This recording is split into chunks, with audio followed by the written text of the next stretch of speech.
Affection లేక confession అనే అంశాన్ని మనము ధ్యానం చేయబోతున్నాం.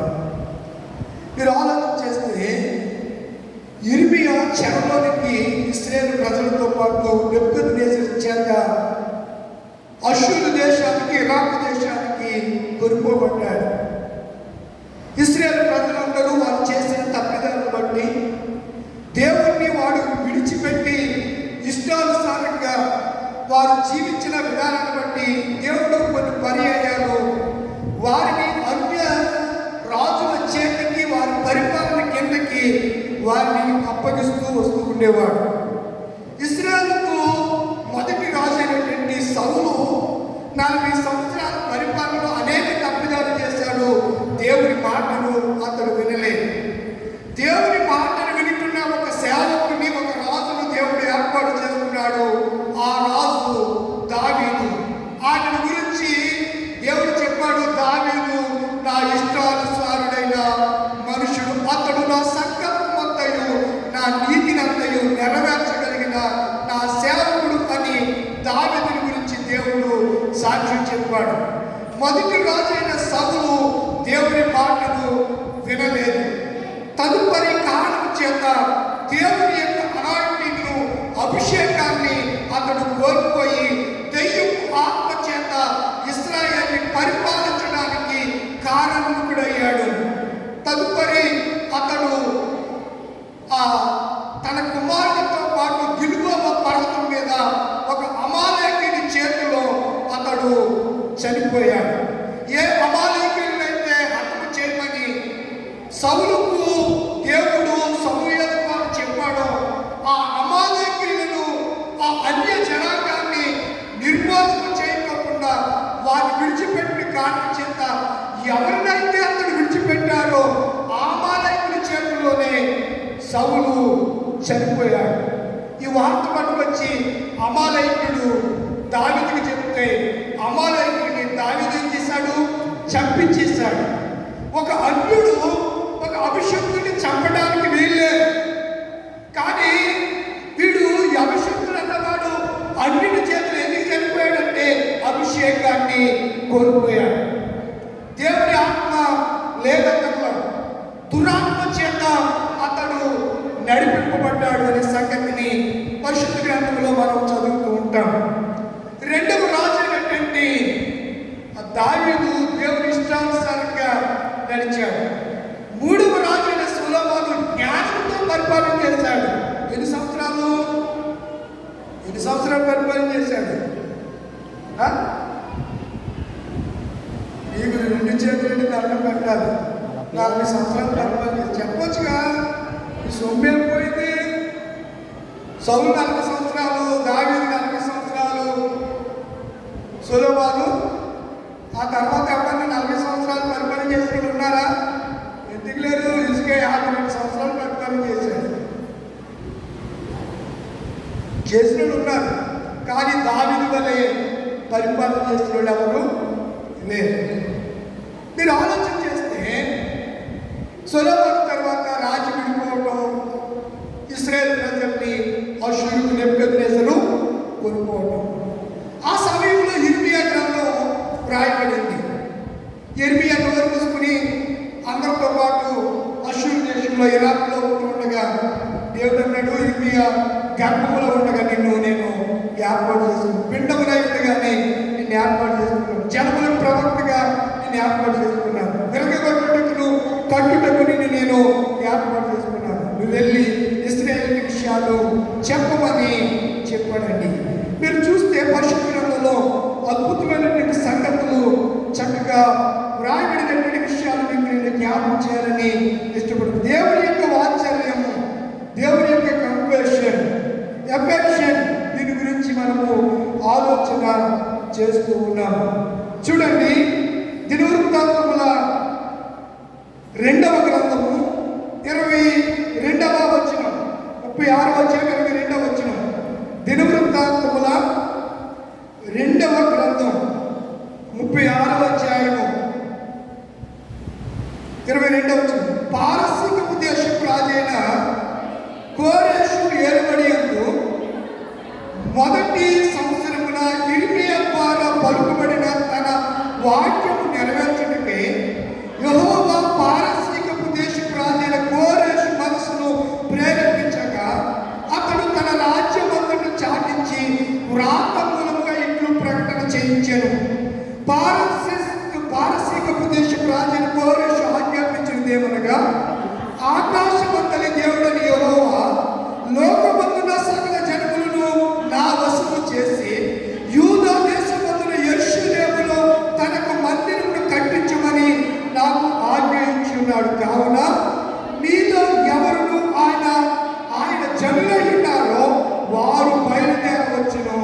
వారి దేవుడని యెహోవా వారికి తోడుగా నుండును. ఎవరు తోడుగా ఉంటాడు? ఆయన జనులైన వారికి ఆయన తోడుగా ఉంటాడు. ఈరోజు ఈ ఆంధ్ర రాష్ట్రంలో, ఈ భారతదేశంలో ప్రియులరా చాలా విపత్కరమైనటువంటి రూల్స్ అండ్ రెగ్యులేషన్స్ ఫాలో అవుతూ ఉన్నాయి. చట్టసభల్లో అవి ఆమోదం పొందుతున్నాయి. కొన్ని చట్టాలు క్రైస్తవ పిల్లలకు, దేవుని ప్రజలకు చాలా విరోధంగాను ఆటంకంగాను ఉంటున్నాయి. ఇవి శాశ్వతమా? ఇవి ఎప్పుడు ఇలాగే ఉంటాయా అంటే కాదు. మనం చదువుకున్న మహా సామ్రాజ్యాలే దేవునికి విరోధంగా నిలబడినప్పుడు కూలిపోయాయి, పతనమైపోయాయి. అశ్షూరు సామ్రాజ్యం కూలిపోయింది, నెబుకద్నెజర్. తరువాత పారసీకం సామ్రాజ్యం పతనమైపోయింది, ఇరాన్ సామ్రాజ్యం. తరువాత గ్రీకు సామ్రాజ్యం పతనమైపోయింది. తరువాత రోమా సామ్రాజ్యం పతనమైపోయింది. చరిత్రను మనం అవగాహన చేసుకుంటే, చరిత్ర పుట్టులోనికి వెళ్ళి చరిత్రను క్షుణ్ణంగా మనం అధ్యయనం చేయగలిగితే, చరిత్రలోను బైబిల్లోనూ జరిగిన సంగతులను దగ్గర పెట్టి చదివితే అద్భుతమైన సంగతులు మన దేవుడు తన ప్రేమించే వారి కొరకు వాత్సల్యపూర్ణైన దేవుడు జరిగించాడు. ఇశ్రాయేలు ప్రజలు ఇలా ఉంటుండగా ఇర్మియాకు దేవుని వాక్కు ప్రత్యక్షమైంది. 70 సంవత్సరాలు చెరలో ఉన్నారు ఇర్మియా గ్రంథంలో. తరువాత ఇంకా యెరూషలేము అలాగే ఉండిపోయింది. ఇర్మియా గ్రంథానికి ఎన్ని అధ్యాయాలు ఉన్నాయి చెప్పాలి? ఎన్ని అధ్యాయాలు ఉన్నాయి? చదివితే కదా మీకు తెలిసేది. 52 అధ్యాయాలు ఉన్నాయి. ఇర్మియా గ్రంథాన్ని రాసిన వ్యక్తి ఇర్మియా గారే విలాప వాక్యాల గ్రంథాన్ని రాశాడు. ఇది బైబిల్లో 25వ పుస్తకం. ఎన్నో పుస్తకం ఇది? 25వ పుస్తకం. కనుక ఇర్మియా బబులోను దేశంలో ఉన్నాడు. నిరీక్షణ లేని ఇశ్రాయేలీయులు మధ్యలో అతడు ఉంటూ ఉన్నాడు. అన్య రాజుల చేత వారు పరిపాలింపబడుతున్నారు. ఇర్మియాకి ఏంటి దేవుడు ఇంకా మా పట్ల దయ చూపడా? ఏంటి దేవుడు ఇంకా మమ్మల్ని కరుణించడా? దేవుడు ఇంకా మమ్మల్ని కటాక్షించడా? మా బ్రతుకులు ఇంతేనా?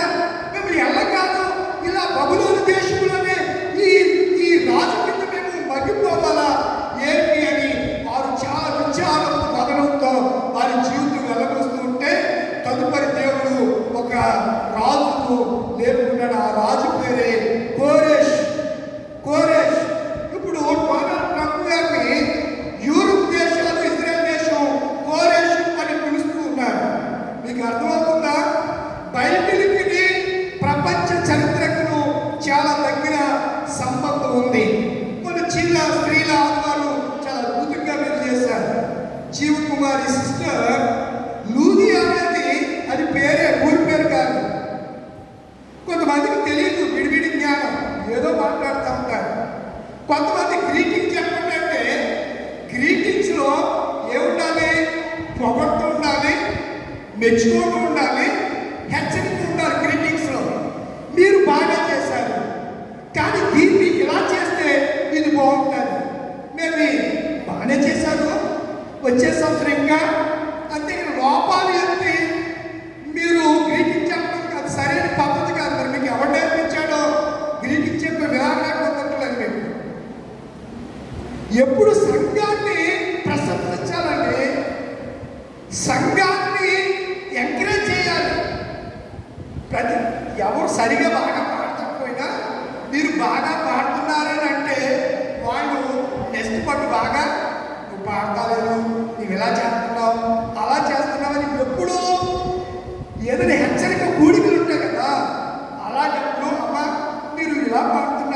లైన్ తప్పు. ఆ వర్డ్ మీరు అక్కడ వాడినటువంటి ఆ పదం, ఆ ప్రొనౌన్సియేషనే తప్పు.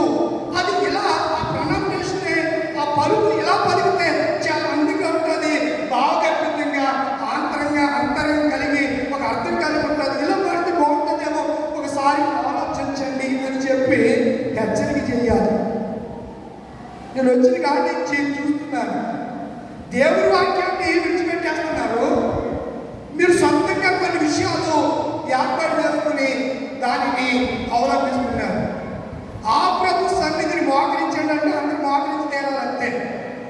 అంటే పాస్టర్ గారు మోకరించారు కాబట్టి మీరు కూడా మోకరించారు అంతే. మరి సిఆర్ గారు మోకరిస్తున్నారు కదా, మరి ఆయన చూసి మోకరించారు కదా మీరు. అర్థమవుతుందని చెప్పింది. క్రమం అంటే లూథరన్ సంఘానికి ఒక క్రమం ఉంది.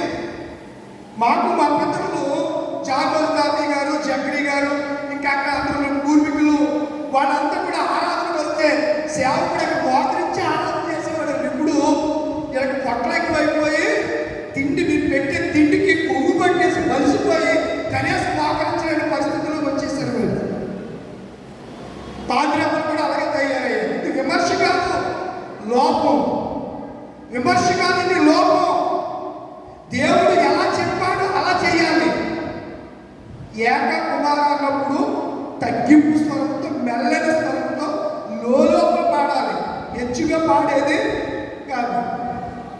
మీకు ముందున్న పాస్టర్లు మరి నేర్పి